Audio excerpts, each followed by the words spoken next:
You gotta check this out, guys. Newly released Bodycam footage shows the moment that a police officer is boosted onto the roof where would-be Donald Trump assassin Thomas Crooks was perched and then finds himself staring down the barrel of the gunman's weapon. Not to mention the chaos that followed as the different officers from the government agencies basically started shouting at each other and pointing fingers. Seriously, guys, you gotta check this out. This is the moment police in Butler, Pennsylvania first confront the gunman who opened fire on former President Trump. An officer is hoisted to the roof, sees the shooter, and falls back to the ground. The body camera audio starts moments later. This close, bro. Dude, he turned around on me. Where's he at? He's straight up. Heavily armed police race toward the building. Next. Some scaling this plastic shed to reach the roof. The officer who confronted the shooter describing what he saw. He's got a book bag. He's got mag AR laying down. He's laying down, prone out, book bag next to him. But watch out, because he can come right down on you over there. Those officers scrambling to locate the shooter. This building, he was on top of this building, the left one. Finding him after several tense minutes. By then, the gunman, 20-year-old Thomas Crooks, is dead. One in custody, HR building south. Rooftop. Another officer's body camera capturing a wounded victim carried from the rally site. When the chaos subsides, some police openly question how the shooter had access to a rooftop 400 feet from the former president. I told them to post guys over here. I wasn't even concerned about it because I thought someone was on the roof. I thought that's how how can you lose a guy walking back here? They were on the roof. They were inside. Why were we not in the building? Why were we not on the roof? I mean, if Fox News didn't specifically push this issue, we wouldn't have even seen this from mainstream media. Now, again, this was a Butler Township police officer climbing onto the roof of AGR International on July 13th, the very day of the Donald Trump assassination attempt in the tragic Pennsylvania rally. Now, in the footage, you could see him being lifted up by another officer. He struggles a little bit as he pulls himself up, then takes a quick look over the edge. Suddenly, he drops back to the ground and then starts running around the building, alerting other officers and bystanders. Now, what we didn't quite see there was Donald Trump's would-be assassin Thomas Crooks, who had pointed a weapon at him from below. Now, unfortunately, as the officer tried to duck, he kind of lost his grip. He fell about 8 feet and sprained his ankle. This is all according to Thomas Knights, the Butler Township manager. And as we all know, moments after the body cam footage was taken, Thomas Crooks opened fire at the rally for former President Donald Trump, hitting him in the ear, literally less than an inch away from his brain, and fatally wounding a bystander by the name of Corey Comparator, a firefighter and a father in the area. One of the things that came out most recently was the photo of the gunman Thomas Crooks taken down seconds after the first shot. But see, the people just can't believe this happened in the first place, that an actual assassination attempt almost succeeded on former President Donald Trump. You know what I mean, guys? Plus, if you think about it, like the way it happened, you would think those communication failures were intentional because no trained law enforcement personnel would be that stupid. I mean, law enforcement agencies were not even communicating on the same radio channels. Some say it was a failed attempt by the swamp to take down Donald Trump. Former U.S. Army sniper and current House Representative Corey Mills talked about it and how big of a failure it was from the get-go. Check this out. Let's bring in Florida Congressman and former U.S. Army sniper Corey Mills. What kind of shot was this, Corey, from 130 yards? Look, at the end of the day, this is a shot that your basic training boot camp soldier is requested to make within their 9-week period. This is one of the easiest shots, and they train all the way out till 300 or 500. And when I was doing the counter sniper, it wasn't with the United States Army. It was actually when I was with the State Department and was doing this exact thing, which is trying to look at going out with an advanced team, establishing what the perimeter is. And then as a sniper, when you would set up, you'd put together your range sketch or your range fan cards. And that would tell you where your 100, your 200, your 300, and you'd identify the areas of threat that you would be able to mitigate. And if there's multiple targets, you understand that your elevation and windage knob wouldn't have to be messed with, especially at 160 yards. You could literally just look, quickly glance, and know from the reference point, whether it be a building, whether it be a lone tree, whether it be a parking lot, maybe it's a road. Bottom line is that this is massive negligence to the point of me speculating on what was intentional and what wasn't. Wow. When you're doing a site survey and you're seeing this rooftop not that far away, why did it look like the counter sniper team was a little surprised? You know, I can only speculate, and we'll have to wait until the investigation comes out, that they thought local law enforcement was potentially climbing up onto the roof when they saw a dark object on a light roof. But here's the issue. Wait, you're saying maybe they misconstrued Crooks for a friendly, for local law enforcement? It's very possible. I don't want to speculate until the investigation is over, but the bottom line is that if you saw someone climbing onto a roof that you hadn't authorized any clearance on, it's got a clear line of sight. It's exactly adjacent to the shooting where the president was sitting, and you're talking about a pop shot, and you got people yelling, and there should have been comms. The minute that local law enforcement, who apparently had a rifle pointed on, there should have been an emergency frequent comms channel that they could have said, we have a shooter on the roof, shooter on the roof. Secret Service should have rushed the stage and immediately took the president and took him off, and then responded with a counter sniper. The shot should not have gone off. That is the failure in itself. You're supposed to be able to try, the best security is when you go in and you're actually able to prevent an incident, not react to an incident. Now, you heard them, guys. It was just a matter of how they reacted to the shooting. It was the fact that Donald Trump was not supposed to have been left on the stage in the first place. Prevention,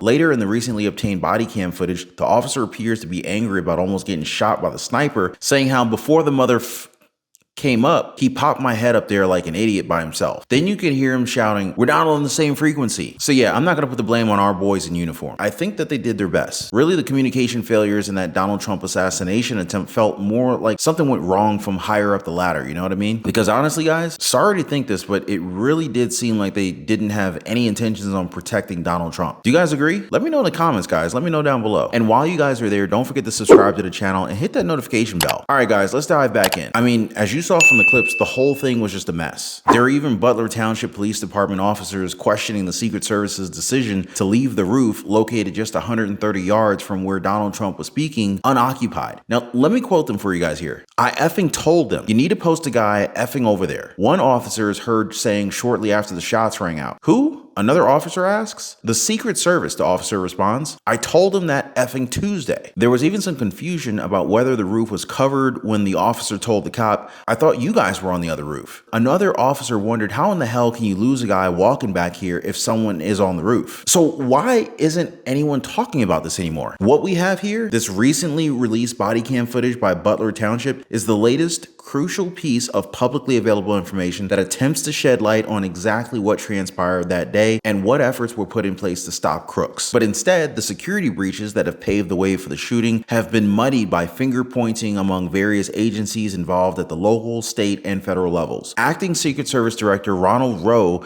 said video of someone moving along a roof minutes before Donald Trump was shot confirms a failure. Documents that Fox News Digital got from Senator Chuck Grassley of Iowa, who has received them from the Butler County Emergency Services Unit, showed the timeline of events leading up to the assassination attempt on former President Trump. The FBI shared that crooks drove to the rally spot at 11 a.m. on the day of the incident and hung around for about an hour before going back home. He didn't come back until 3:50 p.m. that afternoon. Around 5:10 p.m., which is about 50 minutes before Donald Trump was set to appear, local police noticed him for the first time. When crooks came back, he operated a drone about 200 yards from where Donald Trump was going to be speaking, according to the FBI. They later confirmed that the drone didn't take any photos or videos and no memory card was found inside of it. At 5:30 p.m., local officers took a photo of crooks and quickly reported it up to their command center. Now, here's a screenshot. They said, kid learning around building we are in. AGR, I believe it is. I did see him with a rangefinder looking toward the stage. FYI, if you want to notify SS snipers to look out. The officer added that he lost sight of him. A follow-up message said, call it into command and have a uniform check it out. By 6:12 p.m., that kid would be killed by a counter sniper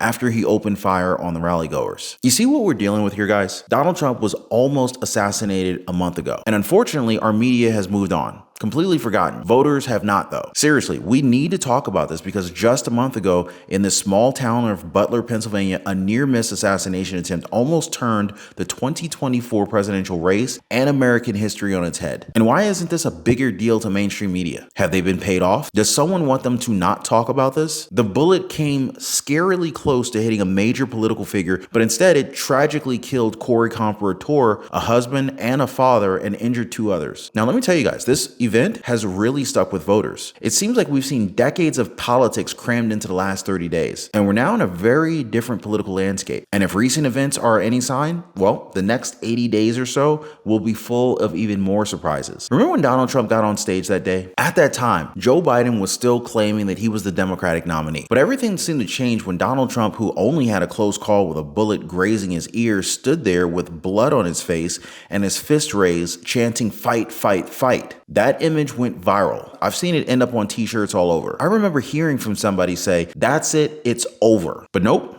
It wasn't over yet. In fact, it was far from over. When we look back at this crazy election cycle, historians will probably need a stiff drink just to kind of figure out if it was the assassination attempt, not the disastrous debate that pushed Biden out. Because just 8 days after Donald Trump was shot, also following a very strong and solid Republican National Convention, the Democrats pulled off a huge switcheroo, putting Vice President Kamala Harris in the running instead. And you would think that it was Christmas morning for left-leaning media at the time. They had endless positive stories about Kamala Harris, and suddenly had a great reason to shift focus away from the Butler shooting. And the assassination attempt started to fade from the headlines. The Democrats really shifted their tone. They went from calling Trump Hitler, which, by the way, could have been a big part of the reason for that attack in the first place, to what they're now branding a campaign of joy. But really, guys, when you talk to the voters, even in the comment section, people are still pretty shaken up. There's this amazed, anxious look in people's eyes as they say how close we were as a country to a total meltdown if Donald Trump would actually have been assassinated. It's always good news when we dodge a bullet, but we've got to dig deeper than just catching the guy who pulled the trigger. Thomas Matthew Crooks, who we still barely know anything about. We need to tackle the real issue, the toxic political climate filled with hatred and fear. With the Democratic National Convention in Chicago looming, the tension is palpable. The threat of political violence is hovering over the election. And as we head toward November, expect a barrage of daily news, gaffes, scandals, new policies, debates. Yet the assassination attempt is still a dark cloud over it all. July 13, 2024 is one of those where were you moments, like when JFK was shot or the moon landing or maybe even 9/11. Sure, some controversies might soon be forgotten, but the attempt on Donald Trump's life, that one's gonna stick. This incident feels like it changed America. We lost a little bit of innocence. Now, this election feels bigger than just policy. It's about whether we can actually live together peacefully. As historians note, as voters head to the polls in November, one image will dominate their memories from this campaign season. It won't be the speeches or the debates, but that moment of crisis that was also Donald Trump's appeal to fight, fight, fight. You know what I mean, guys? Drop me a quick yes or no down in the comments. Let me know what you think. And also drop a quick yes if you are in this to fight all the way to November. And hey, if you are, do not miss out on our video on how long Kamala Harris has gone without talking to the press. 20 plus days as of my last count during the production of this video. Definitely lots to unpack, so definitely check that out, guys. And as always, you have my eternal gratitude for sticking with me and for also being a part of our amazing community. Anyway, don't be a stranger. Hit the subscribe button, hit the like button. Thank you so much, guys. Also, thank you so much for sharing this video. I'll see you on the next one.